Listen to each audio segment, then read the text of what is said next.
Good evening, traders. It's Mark here from the day trading room. The plan for the day on Friday was to look for some opportunities pre-market on the payroll data. Don't normally trade pre-market, but the payroll data is a big number, so happy to trade that if we get a setup we're looking for. And then I was going to trade as much as I could in the first hour or so of the after the open, and then leave it and if the volume dropped off. Okay, so there's the payroll data coming out there at 1:30 London time. And if you've been watching any of my videos previously, you'll know that I like to trade the first pullback after a reprice.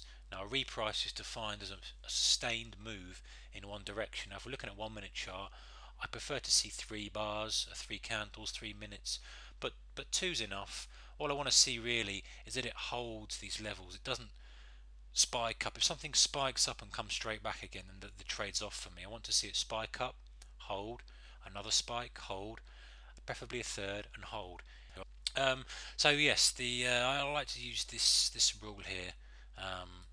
Anything that keeps above this 50% of the move, and that's your 50% of the move there approximately. I will draw a more accurate mark on there, and doesn't fall below the 75%, then I'm still looking for a pullback to go long. And sometimes you get a further pullback, a deeper pullback, and sometimes you only get a very short one. Now in this situation, got a very short one.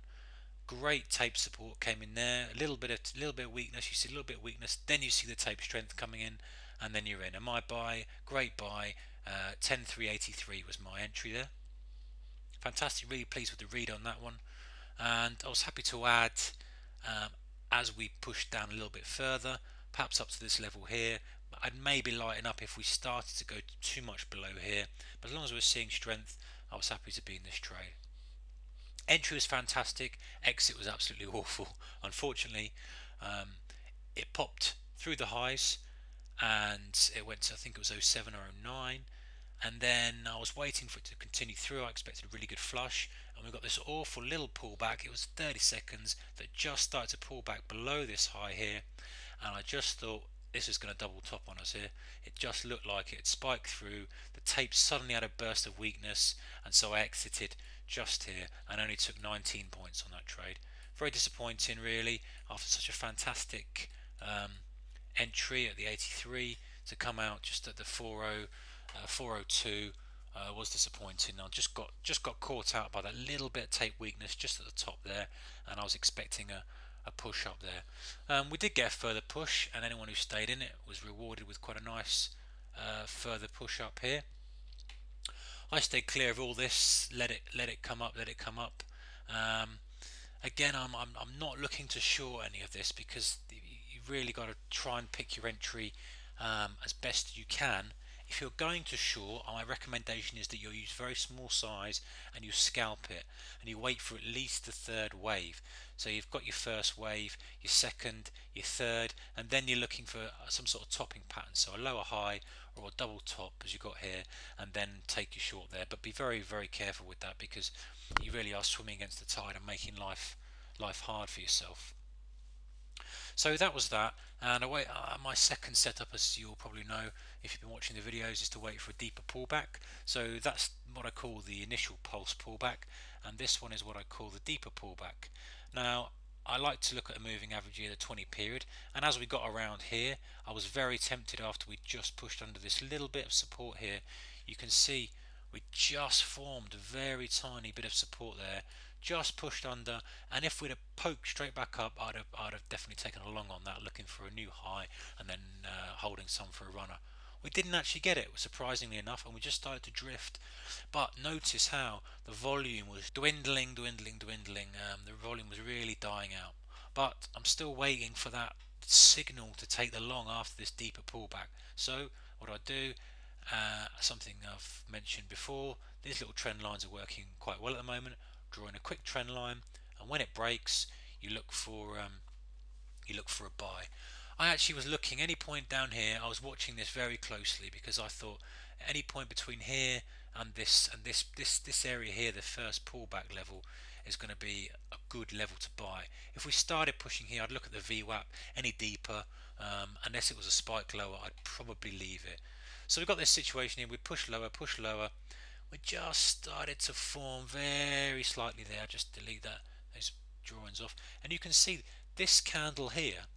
We found a little bit of support, very, very, very tiny bit of support at 10,398. But interestingly, that was obviously the high of the spike around there. So only around there we're interested in. But this is crucial. This candle here, excuse me, this volume bar here, you can see how it's just got a little bit more of a sense of urgency to it. And as soon as we broke that, that was my cue for an entry, slightly smaller size this time. Wasn't quite a great setup as I'd like, but took it on the break of this trend line, stopped below here, very, very tight, very good risk reward ratio, and then we just scaled out at our usual +10, and then looking for a little bit more into the highs. We didn't get it. We started to rock back, and I came out with my last batch just above my entry. So really only a scalp trade there. We only got one scale out at +10 on that, and the other was just a tiny profit. So that was it for the pre-market trade. Now at the open, what you want to see on, you've got such a significant gap up like this. You're talking 90-point gap up. I drew in my levels of interest here, which was the overnight support of the 10,400, which if I go back to the overnight quickly, you can see overnight support just there. So that was why I drew that in, and also the spike high level there. So that's why I carried that level over to the normal trading chart. And what I'm looking for is at the open right there, it pushed up, pushed back, pushed down very, very slowly. As long as these levels are holding, I've got a long on the cards. And all I'm looking for now is the ticks to stay positive, and to see a good move up, a pullback that doesn't necessarily come back and start testing the opening price. So we've got this push up. Let me get my drawing cursor out. We've got this push up, some good volume on that. We pulled back, found some support, and as soon as I see the take buying, I'm in at that level there. And I know from my research that about a 50-point move, 40 to 50-point move from the open in the first 15 minutes or so is expected. So really, if you take it on the low side of that and say, okay, I'm looking for at least 30 points move. If you're entering the trade in the direction of the momentum and you've got still some room to breathe, then you can at least look for that sort of move. And that was what I did. I got the entry here. We pushed up to the overnight high level here, paused several times. I drew a quick trend line in, and obviously took my first scale as usual, which was around this sort of level here. And then as we broke this trend line here, I thought we'd push up a little bit higher, so I actually held the position as we came back and tested this VWAP, held on to it. My entry was here, so it was close, but I was happy as long as that VWAP was just about my entry. If we started testing below this low here, I'd have taken a small loss on that. So profit on that, loss on that would have been a slightly profitable trade. Found a bit of support, pushed back up, really started to run out of time again. It was a 3 o'clock, 3 p.m. London time data. So closed the second lot on the last batch right at this point here, just before the data. So that was our opening play, and now we're looking to repeat the same setup and hypothesis as we did with the non-farm payrolls as we're going to do with the ISM number. So 3 o'clock came, as I've marked on the chart here with the vertical line. I can take that off now, and as you see, we got significant spike down, good volume, lowest level in ticks, good volume here, and this significant spike down.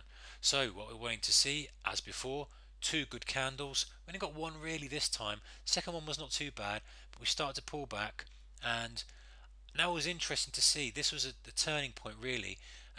Obviously we just started to draw this sort of level in now from this level here, resistance here, support here, and we just started to come up and test it again.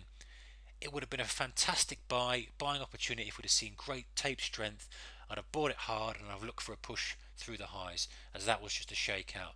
But when you start to see it now turning, and all these people who have bought and not come out and have been looking for a new high, a really good rally going into the holiday weekend. Don't forget now, that was the third day up in a row, and it's a good 450 points up from the open on Tuesday. So for me, it was a fantastic shorting opportunity here. As soon as we start to curl over, there's my short entry. Where's my stop? Obvious place above that swing high. We've got the support there. It's now turned into resistance. It's a perfect risk reward trade. We're not risking that much, and we can have a go. We can look to take some off into the lows here, which is what we did, and then we can look to ride the rest. And actually, I had a very ambitious target of gap fill on this one.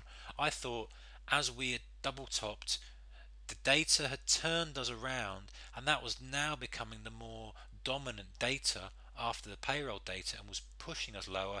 I actually thought if we could break this low that we would possibly see the gap, and so for the first time in quite a while I held a good sized position looking for that gap fill.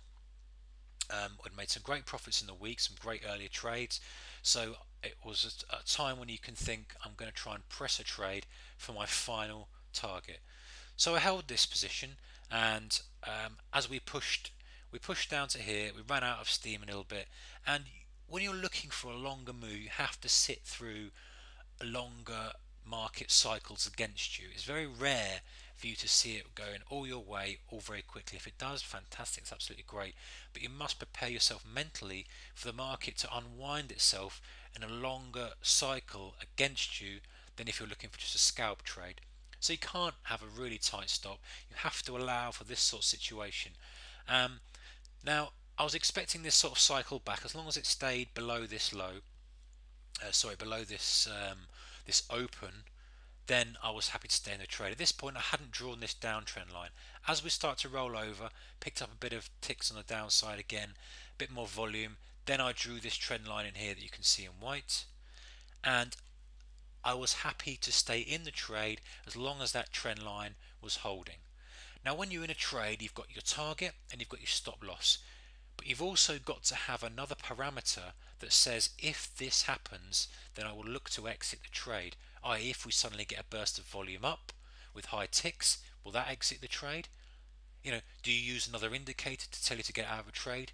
To stubbornly wait for a target or a stop when the market phase has changed midway through reaching either of those levels, you have to pay attention to it. So my strategy was either full target at the gap fill, or yesterday's high here. I was actually going to look at yesterday's high and the gap fill and take read it and try and work it. It was only about a 10-point range between the two. Going to try and work an order there, and obviously we had the good support here from the overnight level. So anywhere around there is going to work an order for an exit. Stop loss was going to be above this VWAP. I was going to give it a little bit more room.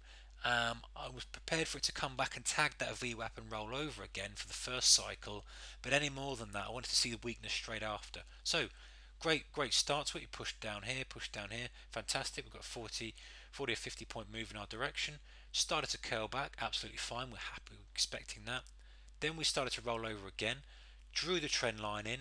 If that breaks, we're out. We pushed to a new low, fantastic. It then kept going, and we just ran out of puff here. This candle here, you can see, just got a little bit of tick divergence, and the volume just started dwindling. But happy to stay in it. This was consolidating here. The trend line was here. It could have easily turned over and pushed us down and give us enough fill, but it didn't. It broke up, and we took our exit here. So that was our final exit. But great trade, really great way to end the week, and that was me done for the day. Towards the afternoon, got a real drift sideways, a wedge. A couple of the guys took the pop to the upside on this wedge, and actually trend traders who held that rewarded very nicely, but the volume was drying right off. I called it a day. I left the screens on, but I closed my broker platform and just came in to see how the day had ended. But we pushed to new highs. Been it was an interesting day. So day off today. Let's see what happens tomorrow. Take it easy. We're going to go in slowly. Guys are going to be coming back to the screen slowly. So let's wait and see what sort of levels are in play.